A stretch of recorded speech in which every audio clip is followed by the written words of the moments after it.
I'm Keli Yen, Global Greens delegate for the UN Climate Conference COP29 held in Baku, Azerbaijan. And I'm giving a wrap-up today, actually, after the end of the two-week conference. Today is November 22nd, 2024. So the objective of this COP is climate finance. And what is the finance for? It's to support people most harshly affected, particularly in the developing world, affected by the loss and damage caused by climate change, as well as mitigation and adaptation abilities. So the main point of all the discussion these 2 weeks is about how much money will be available for supporting those in need, who delivers that money, who gets to receive it, and what is the purpose of that money, what sort of projects will be applicable to be used for that money. And I want to share one of the things, my big takeaways from this experience was just how amazing it was to see all the greenwashing around us. If you look around the walls, you see a lot of green paint. But it's important to be able to see through these images. In the hallways, you see lots of, actually some 2,000 fossil fuel lobbyists have been granted access to this COP. That's even greater than any national delegation and greater than all 10 most highly affected, the countries most strongly affected by climate change, all 10 of them combined. So it's the biggest proportion of group of lobbyists. If you go into the delegation pavilion, you'll see lots of booths dedicated to fossil fuel countries and fossil fuel companies. OPEC itself has a substantial booth with a big blue oil barrel sitting prominently at its entrance. There's no hiding it now. They're very proud of their engagement in climate policy making. On the walls, you'll see advertisements declaring how natural gas is a very clean greenhouse gas, and how oil is an integral part of a necessary part of our daily lives. So it's quite dizzying and almost can be confusing, and I would say a form of gaslighting about who's really responsible and who should be the one benefiting, who's shaping our future when it comes to climate change. And this is why there's a growing demand by UN bodies, by public officials, national governments, and civil society to kick fossil fuel representatives and their surrogates out of the UN Climate Conference process. Another example of greenwashing is what's called the Oil and Gas Decarbonization Charter. This was launched last year, COP28 in Dubai, by fossil fuel companies. And although the headline would give you the impression that they're actually decarbonizing, but in practice, just in 2024 alone, this 1 year, signatories to that charter have granted 68 new oil fields for exploitation. This will amount to $580 billion worth of investment and will release up to 5 billion metric tons of pollution. This is greater than the entire amount of carbon dioxide released by the United States in 1 year. So there is no real intention in practice for them to stop the exploration of new oil reserves, and nor to slow it down. And that's exactly contrary to the spirit and the goals of the Climate Change Conference. So it's important to be able to see beyond the talk what's really happening in practice. And that's why there's also a growing call to continue to strengthen the development of the UN's accountability framework. And so that's the UN's ongoing work to ensure that the money and the policies go to to support those who need it most. And you would think after all this greenwashing talk, and you probably heard in the news a lot of frustration about the talks, the negotiations being at a loggerheads. And indeed, it is difficult. One of the negotiators told me that in all the wordsmithing around the text, the big elephant in the room is the great power game of geopolitics. Because whoever gets the upper hand in the choice of energy will have the chance to get ahead of the others. And so that's what makes every single word very delicate and difficult to negotiate.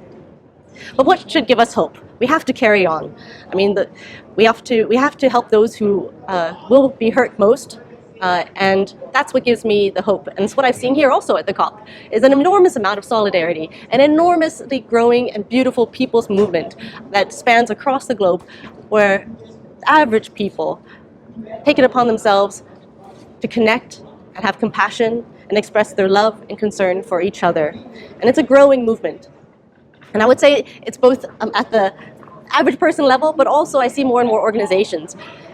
Everyone is frustrated by the lack of global consensus. So what I see forming are more smaller constellations.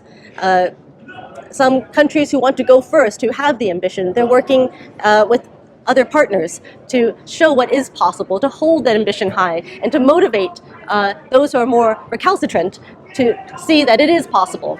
It is possible to have ambition. So we must keep working. I'll keep working.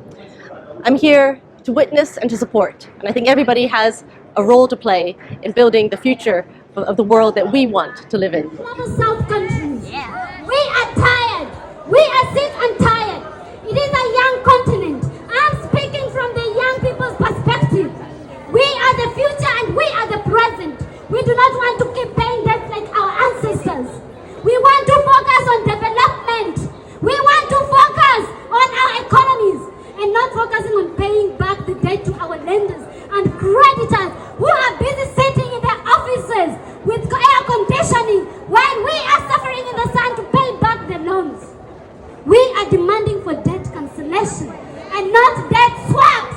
Not debt swaps. Not debt swaps. We want debt cancellation. We want debt cancellation. There is no climate justice without debt justice.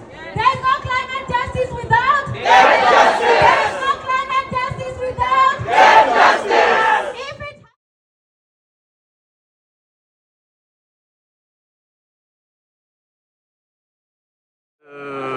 Les discussions continuent, on n'est pas encore à la fin, mais je crois que les négociations piétinent sur ce problème de finances.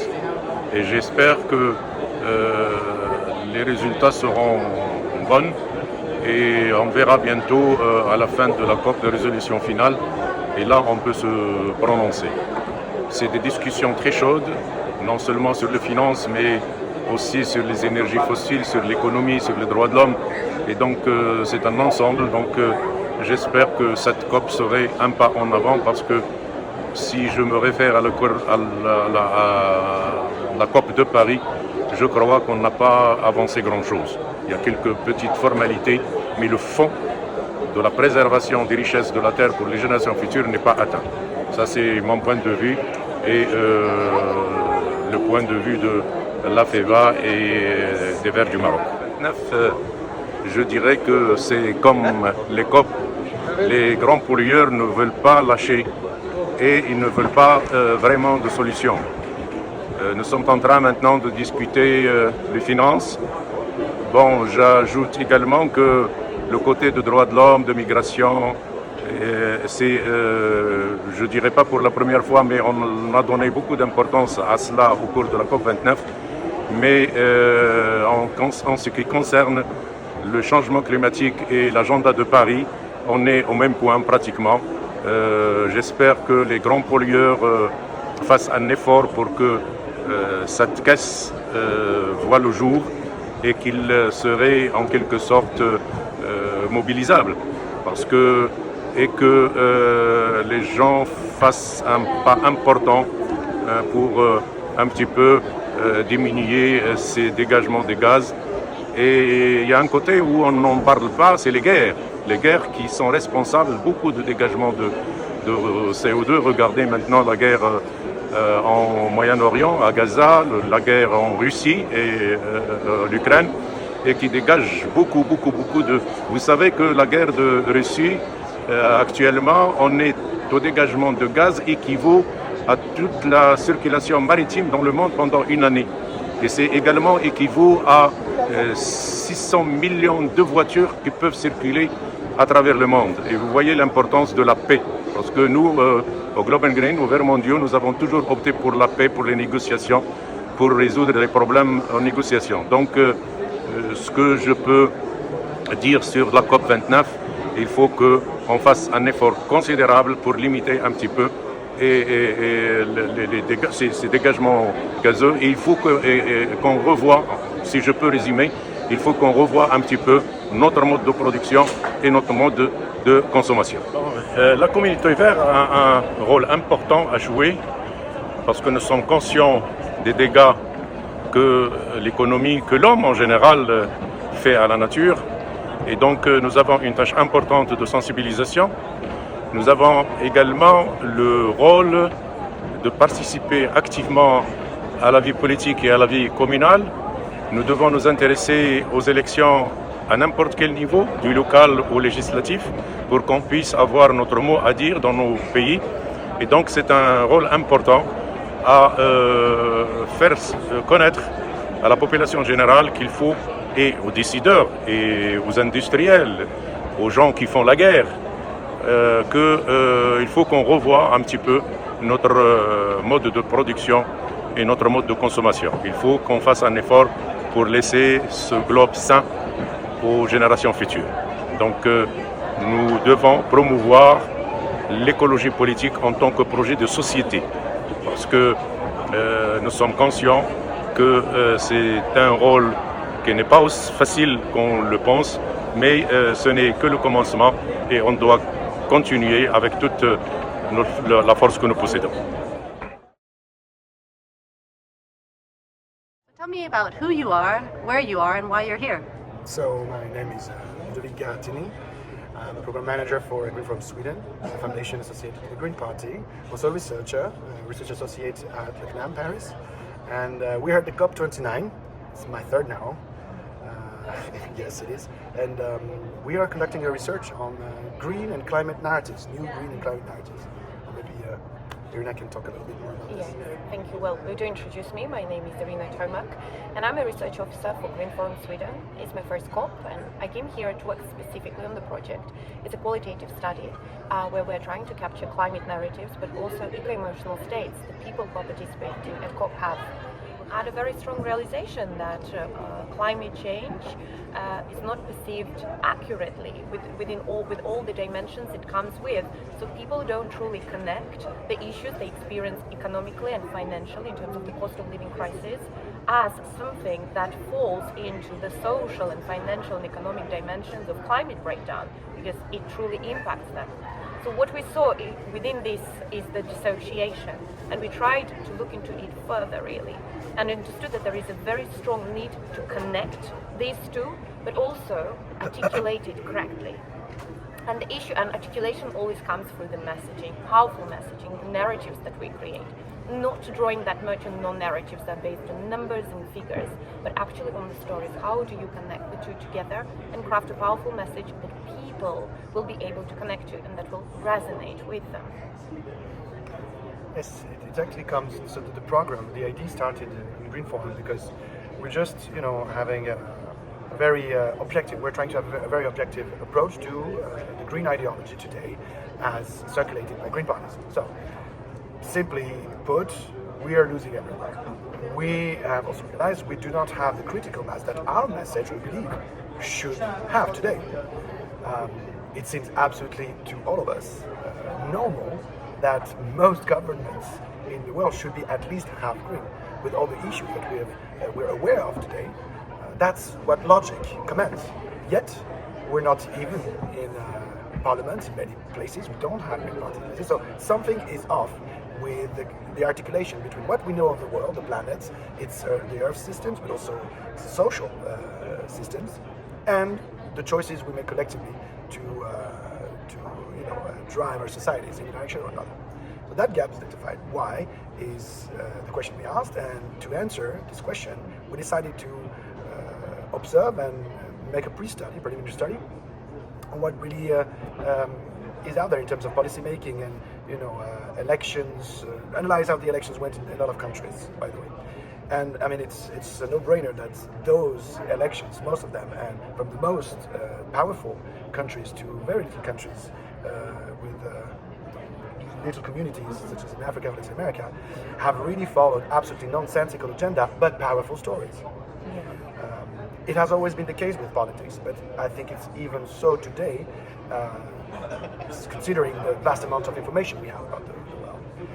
So this is how we decided to really dive into it and crack a bit this mystery. It's an old mystery about storytelling, the power of storytelling, the power of narrative. There's a lot of studies about storytelling, and when it comes to policy making, especially for the Greens, we have found very little amount. It's a lot of numbers and data. It's a lot of non-narrative stories. Non-narrative, that's what they are basically. They're operating within the non-narrative dimension.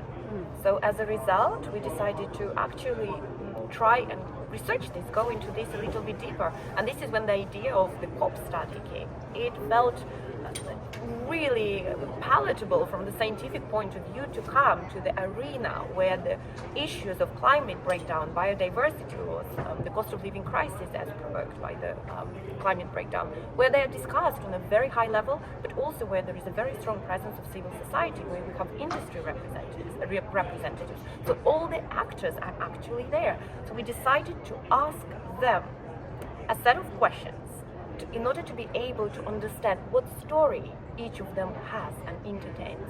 And within this, we planted a question that relates specifically to one thing. Do you think what messages move you the most? Which messages upset you the most? And do you think that messages that are disseminated by green parties globally are effective and relevant? And they reflect your worries, your aspirations, your hopes, and your fears.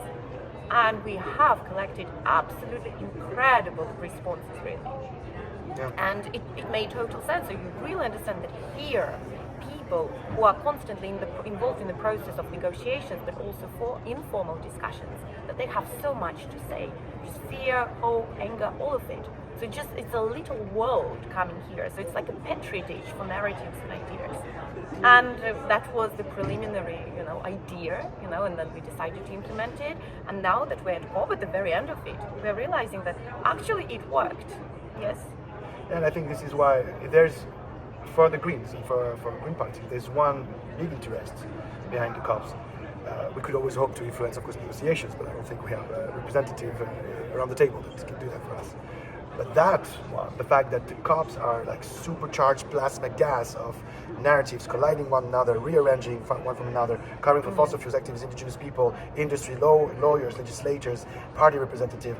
You can see the fabric, the making of the future narratives that will potentially be picked up by some political leadership in the United States and China. And I think for the Greens, it's good to be there because we can capture this if we have, like we have done these 2 weeks, a very scientific approach to it. We try to isolate some of them and really break them down.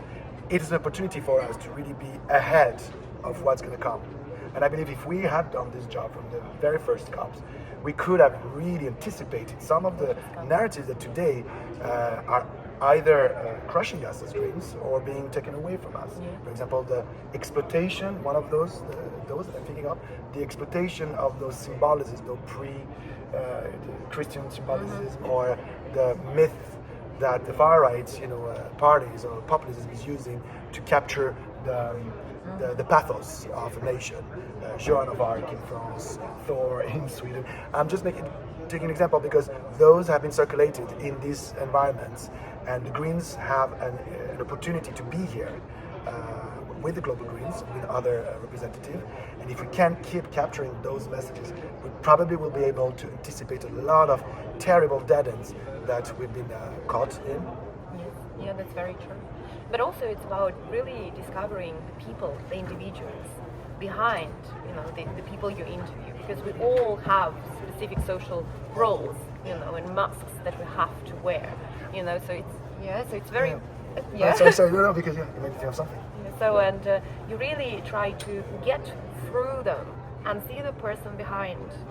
And it's very humanistic. It's very empowering that you truly understand that there is always a person there. With some exceptions, obviously. I think that we have there are some monsters out there, But overall, everybody has like this very strong individual within them who has the norms, who has the values, who can connect with these norms and values. And if they don't connect, there is a sense of guilt that can be quite strong, then they're trying to somehow get rid of, so it's beautiful when you get to crack this and really see the person. And it's important for us because climate change is like the stem cell for green narratives.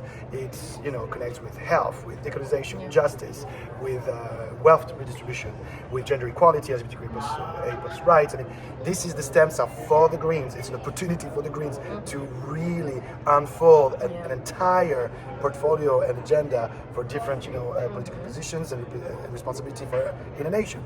It's also a geopolitical. I mean, You have all that is ready here to be captured and transformed.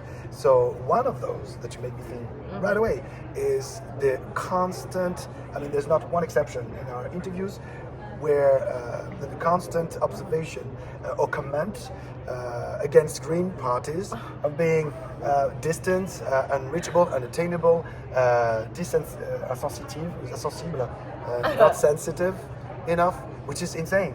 The Green Party should be the one the closest to the people, because this is the movement that is caring for literally everyone, humans, non-humans, and systems, right? And that's fantastic. We can discover these keys to access, a vast spectrum of different personalities, professions, ethnical origins, gender, and geographical origins.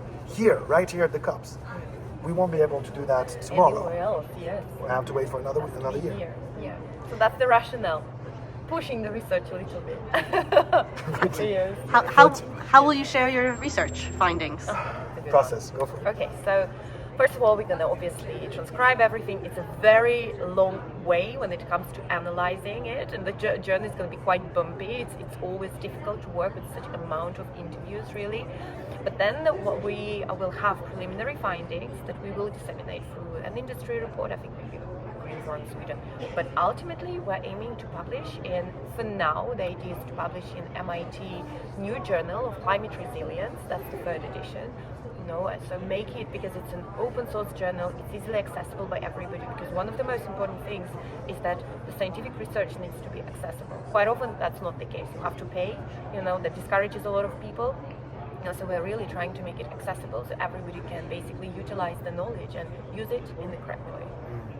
And probably also share it and have our partners coming in to feed the process, because ultimately we are between research and support and collaboration with political parties. So that's the second step. Probably we were thinking also of having a proper conference. Definitely. Conferences are part of it. It's just something goes without saying. Sorry, it's like my scientific bias of not explaining enough. Of course, the conferences we will be disseminating. And ultimately, having enough time so we can build this with other partners, with maybe other labs.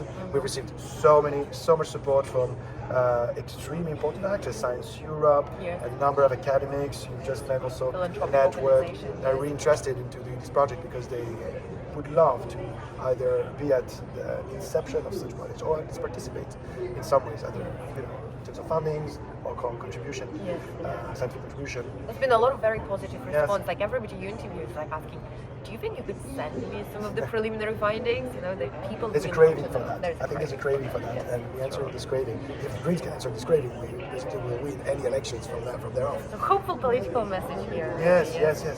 And I mean, if we have the time, in 3-4 years, we can have something extremely interesting. Sure, because it takes a lot of time. It does. for political parties all over the planet, and who knows, inspire even political movements where they do not exist yet. Yeah. Today is the final day of the planned COP. We still don't have numbers for climate finance. Everyone I spoke to who is actually involved in the negotiations advocating for ambitious action and a realistic climate finance goal is concerned, frustrated, or even gave up already. So this was me on Friday, the planned last day of COP. At the moment in the morning, where we didn't know that COP would be extended, that negotiations would go on until late night. Meanwhile, most of us are either traveling home or have returned home, and there is an agreement. But what kind of agreement is this? COP29, the finance COP, ended with an agreement on climate finance that is nowhere near to what is urgently needed by climate vulnerable communities, by those most affected.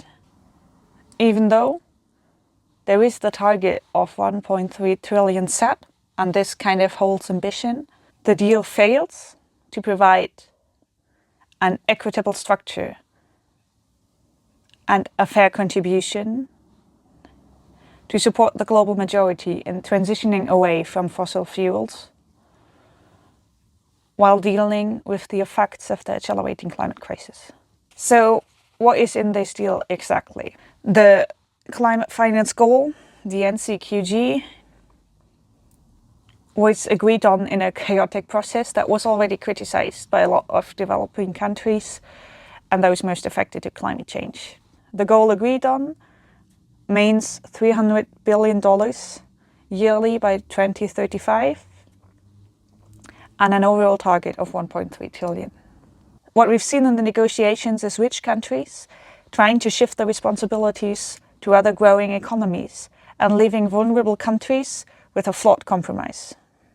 This is why a high number of civil society organizations and many developing countries are pointing out that this deal falls short to deliver climate justice. The text acknowledges the need for public and grant-based money, but it does not require commitment. Also, these 300 billion agreed on will come as grants and low-interest loans, while the exact sourcing of these sums is still open to discussions and will be further negotiated in the year leading up to COP 2030 in Brazil. What we've also seen is that most of the discussions about mitigation have been postponed to COP 30 as well. This is due to the influence of major fossil fuel economies, but also the high influence and the high presence of fossil fuel lobbyists, which in their number of 1,770 delegates at COP outnumber the delegations of small island states. So what we're left with are a lot of open questions, a lot of pressing issues that still need an answer and that still need ambitious commitments. And this is all left open for Brazil COP30 next year. Still, we also have to admit that we're tired, exhausted, protesting until late night, waiting for ambitious commitments, waiting for the negotiations to go on. We have given a lot of energy into this COP, and still it is disappointing what is now the agreement coming out of COP29. Nevertheless, civil society organizations, activists going to COP, people still believing in climate justice and fighting for climate justice globally will be there again in COP30. We know that the fight for people, for the planet, and for real, meaningful climate justice is far from over. We have just seen this again. But we stand united.